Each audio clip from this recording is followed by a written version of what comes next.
오늘 우리에게 주신 하나님 말씀은 요한일서 4장 7절로 12절 말씀입니다.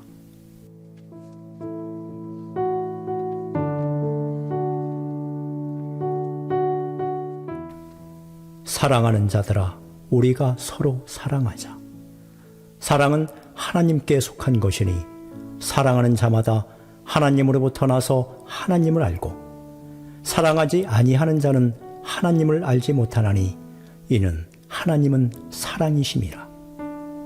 하나님의 사랑이 우리에게 이렇게 나타난 바 되었으니, 하나님이 자기의 독생자를 세상에 보내심은 그로 말미암아 우리를 살리려 하심이라. 사랑은 여기 있으니 우리가 하나님을 사랑한 것이 아니요 하나님이 우리를 사랑하사 우리 죄를 속하기 위하여 화목제물로 그 아들을 보내셨습니다. 사랑하는 자들아, 하나님이 이같이 우리를 사랑하셨은즉 우리도 서로 사랑하는 것이 마땅하도다. 어느 때나 하나님을 본 사람이 없으되 만일 우리가 서로 사랑하면 하나님이 우리 안에 거하시고 그의 사랑이 우리 안에 온전히 이루어지느니라. 아멘. 우리 자유예배 분들과 이렇게 인사하겠습니다. 엄지척 2개 이렇게 하시고요. 완전 사랑합니다. 완전 사랑합니다. 네. 완전 사랑하십니까? 네. 처음 보는 분들은 아마 상대방의 그 눈빛이 언제 봤다고 날 사랑한다고 이렇게 얘기를 하냐라고 하실 수 있는 그런 눈빛이 있을 수 있지만, 그럼에도 불구하고 이렇게 다시 한번 고백합시다. 그래도 사랑합니다. 네. 여러분들 예수님 믿으시죠? 네. 그렇다면 어쩔 수 없습니다. 우리는 서로 사랑해야 합니다. 명령이기 때문에 그렇습니다. 우리 먼저 요한일서 3장 23절 말씀을 같이 읽어보겠습니다. 시작. 그의 계명은 이것이니 곧 그 아들 예수 그리스도의 이름을 믿고 그가 우리에게 주신 계명대로 서로 사랑할 것이라. 아멘. 그의 계명이 무엇이라고 말씀하고 있습니까? 서로 사랑하라. 명령이라고 말씀하고 있습니다. 예수 그리스도의 이름을 믿고 그가 우리에게 주신 계명, 명령대로 서로 사랑하라고 말씀하셨습니다. 참 어려운 명령을 우리에게 주셨죠. 지키기 부담스러운 명령을 우리에게 주셨습니다. 그럼에도 불구하고 우리가 이 명령을 지켜야 하고 또 지킬 수 있는 이유를 그 다음 절에서 말씀하고 있는데, 요한일서 3장 24절입니다. 시작.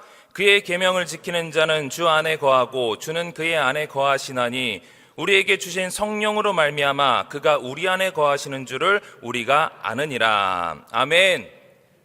사랑하라는 계명을 지키는 사람은 이미 주 안에 거하는 사람이라는 것입니다.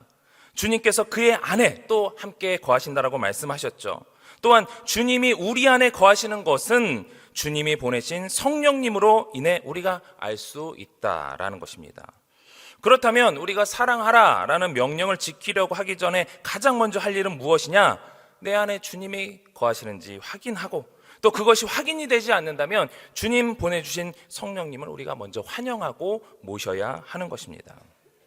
다시 말씀드리면 사랑하라는 명령을 지킬 수 있는 사람은 하나님과 이미 친밀한 관계를 유지하는 사람이고, 또 그 관계는 이미 우리에게 주신 성령으로 말미암아 시작되며 또 유지되는 것입니다. 그렇기 때문에 우리가 오늘 읽은 본문에서도 이렇게 말씀합니다. 7절 8절입니다. 시작. 사랑하는 자들아, 우리가 서로 사랑하자. 사랑은 하나님께 속한 것이니 사랑하는 자마다 하나님으로부터 나서 하나님을 알고, 사랑하지 아니하는 자는 하나님을 알지 못하나니 이는 하나님은 사랑이심이라. 아멘. 사랑하는 자는 하나님으로부터 났다라고 말씀합니다. 하나님으로부터 났다. 무슨 말입니까?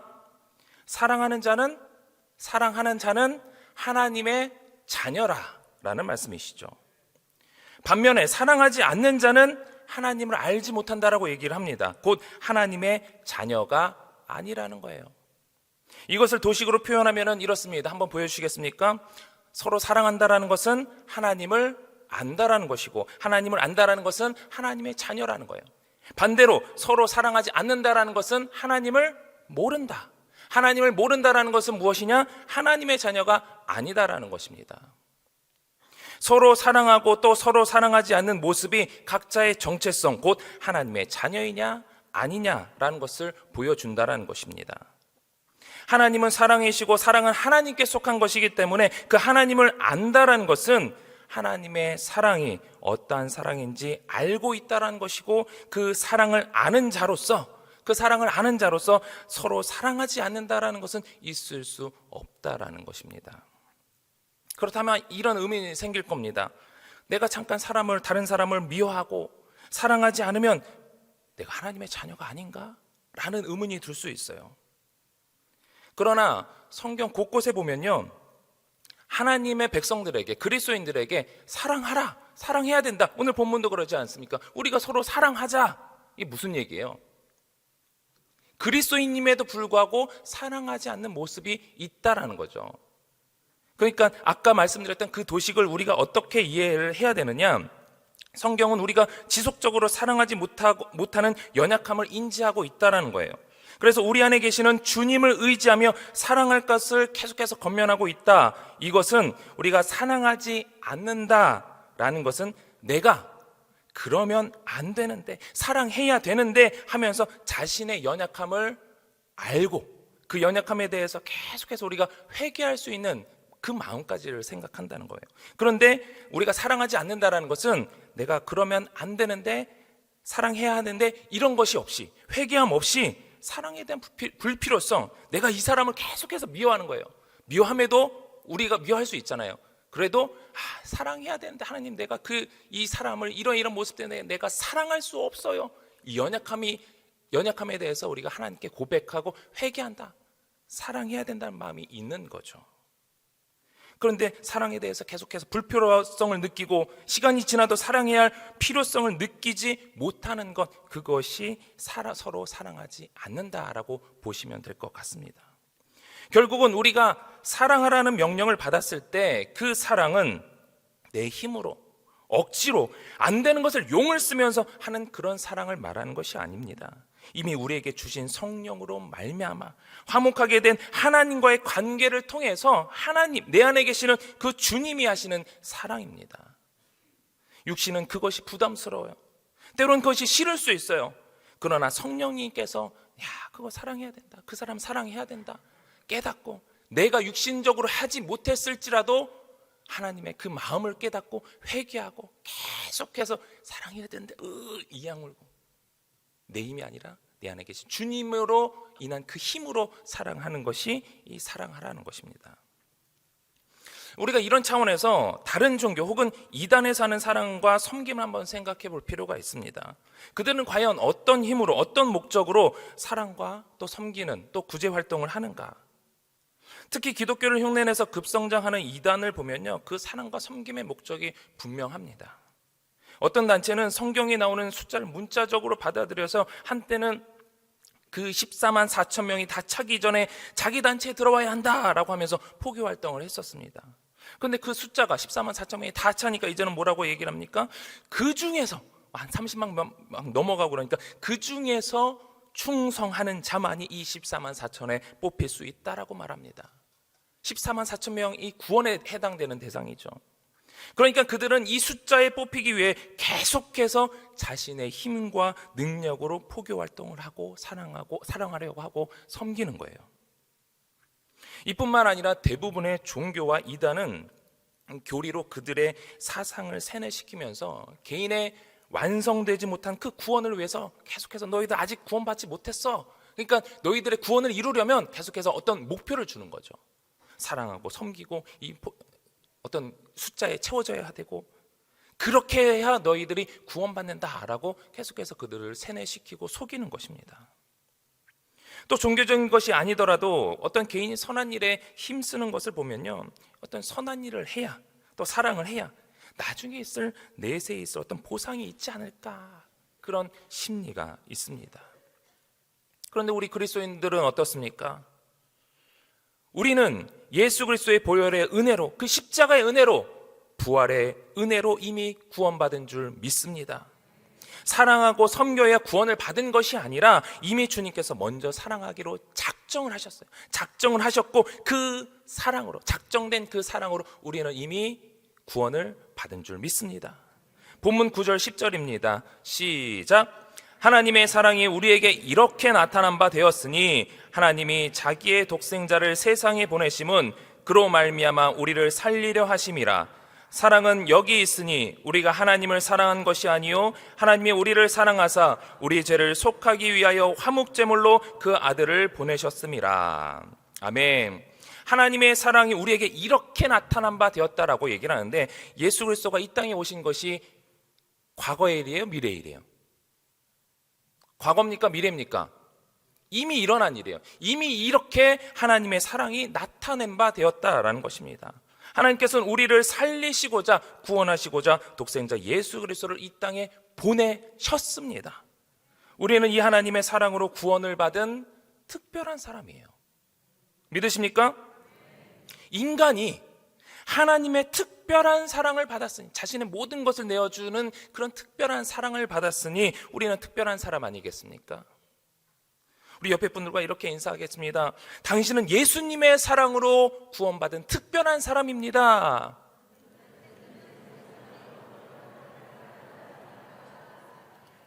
예, 우리는 이렇게 특별한 은혜를 받은 사람이에요. 그런데 이 특별한 은혜가 특별하지 않게 될 수가 있는데, 어느 때냐? 먼저는 특별한 은혜가 어떠한 은혜인지 모를 때 우리는 이 특별한 은혜가 더 이상 특별하지 않게 됩니다. 예를 들어서 스마트폰의 기능을 알면은 그 사람에게 이 스마트폰은 특별하게 되죠. 이런 기능도 있고 저런 기능도 있고, 아, 이렇게 쓰는 것이구나, 특별하게 됩니다. 그런데 그 기능을 알지 못하면 그냥 벽돌에 불과해요. 벽돌보다 더 못하죠. 그런 것처럼 우리는 하나님의 은혜가 어떤 은혜인지를 잘 알아야 그 특별한 은혜를 누릴 수 있습니다.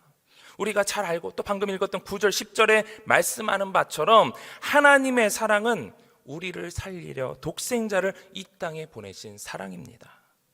인간의 몸으로 이 땅에 예수 그리스도를 보내신 것만으로도 대단한데, 하나님께서는 우리의 죄를 속하기 위해서, 대속하게 하시기 위해서 예수님을 화목제물이 되게 하셨습니다. 당신은 모든 것을 내어주신 사랑입니다. 그 사랑으로 누구를 사랑하셨습니까? 우리 11절 말씀 같이 읽겠습니다.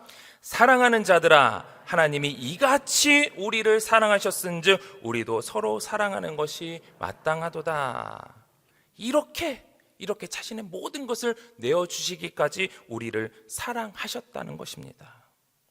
그런데 이렇게 사랑하셨다는 것은 나만 받은 사랑을 말하는 것이 아닙니다.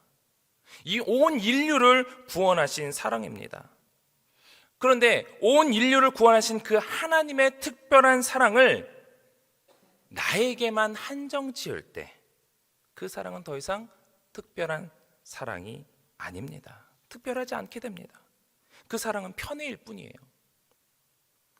하나님은 서로 사랑하라 라고 명령하셨는데 왜 우리는 서로 사랑하지 않을까요? 나만 구원받았으면 끝, 그런 이기심 때문에 그렇습니다.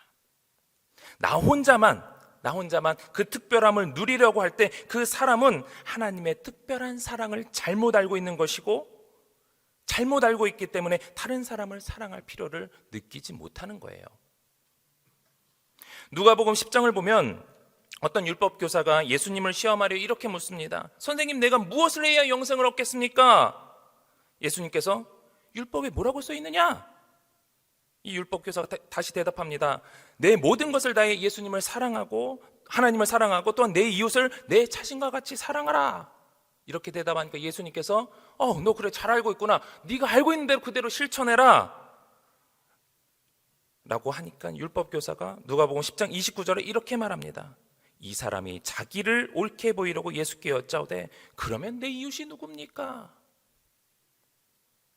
이 물음이 예수님께서는 우리가 잘 아는 선한 사마리아인에 대한 비유를 말씀해 주시는 겁니다. 우리는 계속해서 하나님의 구원을, 예수님의 사랑을 나에게만 제한하려고 할 때, 나만 특별한 사랑을 누리려는 경향이 있다 보니까 사랑하라는 그 명령에 그럼 그 대상이 누구입니까? 라고 따지게 되는 것입니다. 오늘 본문에서도 서로 사랑하라 이런 말씀을 읽으면 사실 이제 성경을 해석하는 그런 주석들을 보면은 이 서로가 또 형제가 누구냐? 가족이냐? 아니면은 그 믿지 않는 사람들까지 해당이 되냐? 이런 해석들이 막 나옵니다. 서로에 해당하는 사람은 우리가 봤을 때도 이건 누구인가? 어디까지냐? 또 누구를 사랑해야 되고 교회 다니는 사람들만 사랑해야 되는 거냐? 아니면 구역 식구들만 사랑해야 되느냐? 어디까지 이 서로가 해당이 되느냐? 우리는 의문을 갖게 되고 내 생각대로 여기까지일 거야, 저기까지일 거야. 또 성경을 해석한 그런 주석들을 보면서 이거구나, 내가 하면 여기까지 하면 되는구나 라고 제한을 두게 됩니다. 우리는 사랑의 대상에 대해서 이 사람은 이래서 사랑할 만하고 저 사람은 저래서 사랑할 수 없고 이렇게 따질 수 있는 것이 아닙니다. 바꿔서 생각해 보십시오. 여러분 자신을 생각해 봤을 때 내가 사랑받을 만한 존재입니까? 그럴 만한 행동을 하신 것이 있으십니까? 아니면 어떤 사랑받을 만한 어떤 선천적인 조건이 있습니까? 유대인들이 잘못했죠. 우리는 하나님의 선민이다. 하나님의 특별한 선택을 받은 사람이다. 자기 하나님의 사랑을 자기 민족에게만 가둬두려고 했었습니다. 우리는 사랑받을 만한 대상을 우리 스스로 판단할 수 없습니다. 또 우리가 제한할 수 없습니다. 우리가 해야 하는 사랑은 어떤 사랑일까요? 하나님께서 하신 사랑이라고 우리가 아까 읽었던 본문 11절은 말하고 있는데 11절 말씀 우리 다시 한번 읽어보도록 하겠습니다. 시작. 사랑하는 자들아, 하나님이 이같이 우리를 사랑하셨은즉 우리도 서로 사랑하는 것이 마땅하도다. 아멘. 사랑하는 자들아, 하나님이 이같이 우리를 사랑하셨은즉 하나님께서 우리를 이같이 사랑하신 그만큼 우리도 서로 사랑하는 것이 마땅하도다라고 말씀을 하고 있습니다. 우리가 서로 사랑한다 했을 때에 하나님의 사랑만큼 하나님이 사랑하신 것처럼 우리가 서로 사랑하라는 거예요. 하나님께서 모든 사람을 사랑하셔서 자신의 모든 것을 내어주신 것과 같이 우리도 그렇게 서로 사랑하라라는 것입니다. 실질적으로 모든 대상을 다 아낌없이 사랑하라는 것입니다. 묻지도 따지지도 말고 사랑하라는 거예요. 어떻게요? 이걸 어떻게 합니까? 어떻게 감당할 수 있어요? 우리 힘으로는 감당할 수 없는 사랑이기 때문에 우리 안에 주님이 반드시 거하셔야만 하는 사랑입니다. 주님의 인도를 따라야 하는 사랑이에요. 내 힘으로 억지로 할 수 있는 사랑이 아니라는 겁니다. 그렇다면 우리는 이 사랑을 어떻게 실천해야 할까요? 물론 성도의 사랑과 또 이웃을 향한 사랑의 방법의 차이는 있을 수 있습니다. 그러나 하나님의 사랑의 핵심이 무엇입니까? 하나님의 사랑의 핵심은 살리는 사랑이에요. 살리는 사랑. 영혼 구원의 사랑입니다. 우리 한번 따라해 보시겠습니까? 살리는 사랑. 영혼 구원의 사랑. 우리가 서로 사랑할 때 육체적인 사랑을 말하는 것이 아니에요. 영혼을 살리는 사랑입니다. 하나님께서 이같이 사랑하신 것처럼 우리도 서로 사랑해야 한다 했을 때에 그 사랑은 영혼을 살리는 사랑입니다. 하나님께서 이같이 우리를 사랑하신다 했을 때에 어떤 육체적인 어떤 부를 위해서 또 어떤 재물을 위해서 명예를 위해서 그것을 채워주시기 위해서 우리를 사랑하신 것이 아니라 죽을 수밖에 없는 우리의 영혼을 살리시기 위해서 예수님을 보내셨고 예수님이 화목제물 되게 하셨고 십자가의 지심으로 말미암아 우리의 죄가 대속하게 되었고 부활하심으로 말미암아 우리 영혼이 살게 된 것입니다. 그 살리는 사랑, 그 살리는 사랑으로 우리가 서로 사랑하라고 말씀하시는 겁니다. 많은 그리스도인들은 이 교회의 구제를 단순하게 어려운 사람을 도와주는 사랑의 실천 정도로만 이해를 하고 있습니다. 그러나 성경이 말하는 구제는요, 단순히 여유 있는 사람이 가난한 사람에게 빵을 나눠주는 그런 적선이 아닙니다. 그런 식으로 우리가 따진다고 보면은 기독교의 구제는 사회단체에서 하는 것보다 못한 경우가 많이 있습니다.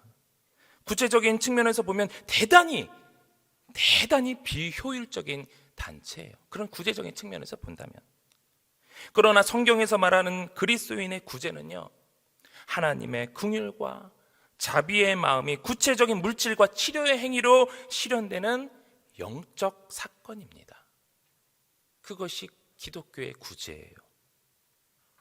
교회와 성도의 구제는 물질적, 육체적 필요를 채워주면서 궁극적으로는 세상에 채워줄 수 없는 하나님의 은혜와 위로와 격려를 공급하면서 그들의 영혼을 살리는 사랑의 행위가 되어야 하는 것입니다. 다 도와줬는데 결국 그들의 영혼을 살리는데 그 목적을 이루지 못한다라고 한다면 우리는 계속해서 해야 돼요. 이번에 우리가 하는 튀르키예 시리아 사랑 나눔 헌금 역시 이러한 차원에서 이해하고 우리가 동참해야 되는 줄 믿습니다. 단순히 우리 아까 그 영상 봤잖아요. 저렇게 건물이 다 무너지고 그 피폐해진 상황에서 사망자가 속출하고 그런 것을 보면 어떤 마음이 듭니까? 불쌍하다. 어떻게 해야 되나? 어떻게 저럴 수 있는가? 만약에 저런 일들이 우리나라에서 일어났다면 정말 참혹하지 않습니까? 불쌍하다. 여기서 끝나면 안 된다라는 거예요. 우리가 십시일반 도와줘서 회복되었으면 좋겠다 이렇게 끝나면은 그것은 세상적인 구제와 다를 바 없는 것입니다. 우리 그리스도인은 거기에 그 불쌍한 마음, 또 긍휼히 여기는 마음 당연히 있어야 하고요. 거기에 그들의 영혼을 살리고자 하는 목적을 가지고 구제에 동참해야 될 줄 믿습니다. 물론 그 나라가 이슬람권이고요. 또 선교하는 것이 쉽지 않은 나라입니다. 내가 직접 가서 무엇을 할 수 있는 나라가 아니에요. 그렇기 때문에 우리가 이제 이번에 모은 것들을 또 이제 교단 차원에서 이렇게 협력을 하고 또 기독교 NGO 단체를 통해서 협력해서 이제 구제가 이루어질 텐데 우리가 할 수 있는 것은 그 교단을 통해서 또 기독교 NGO 단체를 통해서 이미 그곳에서 활동하고 있는 선교사님들과 또 기독교 NGO 단체들이 있어요. 그들을 통해서 어찌됐든 간에 복음의 통로가 열리기를 기도하는 것입니다. 우리가 기도해야 되는 것은 그 부분이에요. 저는 이번 사태를 보면서 기도할 때 하나님께서 많은 것을 깨닫게 하셨는데요. 기도하면서 그냥 단순하게 그 땅이 이렇게 황폐해졌구나. 기도하다 보니까 그 땅을 위해서 내가 지금까지 얼마나 기도했는가.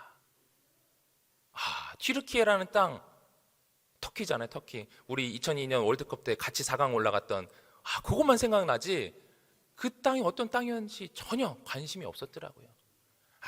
이번 기회를 통해서 이 튀르키예 땅을 위해서 기도하라는 은혜를 많이 주셨습니다. 그러면서 내가 너무 열방에 무관심하지 않았나, 열방을 위한 기도를 내가 너무 소홀히 하지 않나, 이런 부분들이 깨닫게 되면서 회개하게 되더라고요. 튀르키예 또 시리아 지진 사태를 보면서 예수님을 모르고 죽어간 그 영혼들, 그리고 여전히 예수님을 알지 못한 채 지옥을 향해 가고 있는 영혼들, 그들 위해서 내가 얼마나 기도하고 있었느냐, 그것을 생각할 때 저는 아무런 대답을 할 수가 없었습니다. 회개할 수밖에 없었죠. 사랑하는 성도 여러분, 우리는 그 땅에 수많은 영혼들이 구원받을 수 있도록 기도를 해야 됩니다. 이번 기회를 통해서 복음의 통로가 열릴 수 있게 되기를 기도해야 됩니다. 우리가 튀르키예 시리아 땅의 폐허된 모습을 보면서 안타까운 마음을 갖고 사랑 나눔 헌금을 냈다고 해서 내 할 일 다 했다 이러고 끝나는 것이 아니에요. 그 헌금을 냈다라고 한다면 그 헌금을 낸 동시에 그 땅을 위해서 계속해서 기도해야 돼요. 그 전부터 기도가 이루어져야 되죠. 기도하고, 하나님, 그 땅에 수많은 영혼들이 있습니다. 시리아 땅에 또 그 주변에 여러 그 아랍권의 나라들의 하나님 예수 그리스도를 알지 못하고 예수 그리스도를 복음을 전하고 싶어도 전할 수 없는 그런 환경들이 있습니다. 하나님, 그 땅을 위해서 내가 기도합니다. 거기까지 가야 우리가 서로 사랑하라, 영혼을 살리는 그 사랑을 실천하게 되는 것입니다. 각 나라를 위해서 우리가 선교 헌금을 냈다고 해서 끝나는 것이 아니에요. 그 땅의 복음화와 또 수고하시는 선교사님들을 위해서 지속적으로 기도해야 합니다. 할 수만 있다면 한 나라 또 선교사님을 구체적으로 놓고 기도 편지에 또 관심을 가지며 기도를 해야 됩니다. 기도 편지에 이러이러한 부분들이 필요합니다. 그런 기도 제목들이 있지 않습니까? 우리의 몸은 멀리 떨어져 있어도 기도에는 능력이 있기 때문에 하나님께서는 전능하시기 때문에 우리의 기도를 들으시고 또 합력하여 하나님의 선을 이루시게 되는 것을 우리가 믿지 않습니까? 그런 하나님의 역사가 우리의 기도를 통해서 또 이번 기도를 통하여서 튀르키예 땅 또 시리아 땅의 변화가 있게 될 줄 믿습니다. 사실 우리가 이런 마음을 안 갖고 시작한 건 아니잖아요. 다 시작하셨을 거예요. 한규 선교사님 이 나라를 위해서 내가 기도해야지, 그런 마음으로 다 기도하셨겠지만 사실 시간이 지나면 처음에 잘하던 것도 무뎌지기 마련입니다. 저는 이번 튀르키예 시리아 지진 사태가 우리의 무뎌진 이 마음을, 이 선교에 대한 열정을 다시 일으켜 세우는 계기가 될 수 있기를 바랍니다. 아까 이 영상 보셨잖아요. 그 땅을 위해서 내가 기도해야지. 다시 한번 그 무뎌진 마음을, 그 열정을 이렇게 세울 수 있게 되기를 바랍니다. 3월 12일부터 있는 이 부흥회도 마찬가지입니다. 와, 좋은 목사님 오셨네, 유명한 목사님 오셨네, 이번에 제대로 은혜 받아야지, 나만 은혜 받으면 그만이지라는 마음에서 그치면 안 됩니다. 이런 마음보다는 이 귀한 말씀을 꼭 듣고 회복되어야 할 영혼이 주변에 누가 있나 계속 살펴보셔야죠. 살펴보면서 지금부터 기도해야 되는 것입니다. 내일부터 시작하는 이 특세에 나와서 나 자신의 마음 준비하는 것도 중요하지만 누구를 데려올까? 사랑하는 남편, 아내, 아직 예수 그리스도를 알지 못하는 우리 부모님, 우리 자녀들, 내가 부흥에 같이 가자 했을 때 그들의 마음이 부드러워져서 그래 한번 가볼까요? 할 수 있는 역사가 나타나게 되기를 기도하셔야 되는 것입니다. 그것이 그들의 영혼을 살리고자 하시는 하나님의 사랑이고 우리가 해야 하는 사랑입니다. 이 사랑의 실천으로 어떤 결과가 나타납니까? 우리 12절 말씀입니다. 시작. 어느 때나 하나님을 본 사람이 없으되 만일 우리가 서로 사랑하면 하나님이 우리 안에 거하시고 그의 사랑이 우리 안에 온전히 이루어지느니라. 아멘. 오늘 3부 예배에 오신 분들 중에 하나님 보신 분 계십니까? 누구 계신가요? 웅성웅성했는데. 하나님 보신 분 계십니까? 예, 저도 없습니다. 보신 적도 없는데 어떻게 하나님 믿으십니까? 12절에 답이 있죠. 우리가 서로 영혼 살리는 사랑을 하면 하나님께서 우리 안에 거하신대요. 영혼을 살리는 그 사랑에 대해서 우리가 전할 때에 서로 사랑할 때에 하나님께서 우리 안에 거하시고 그의 사랑이 우리 안에 온전히 완벽하게 이루어져서 그 하나님을 더 깊이 알게 된다라는 거예요. 하나님의 사랑, 어떠한 사랑인지 내 안에서 깊이 명확하게 깨달아진다라는 거예요. 그 사랑으로 내가 하나님을 알게 되고 믿게 되는 것이죠. 확신하게 되는 것입니다. 그것 때문에 우리가 더욱 확신하고 믿음으로 하나님 앞에 나갈 때에 우리의 믿음이, 우리의 예배가 더 풍성해짐으로 말미암아 또한 그 사랑으로 서로 사랑할 수 있게 되는 것입니다. 하나님은 사랑이시기 때문입니다. 기도하겠습니다.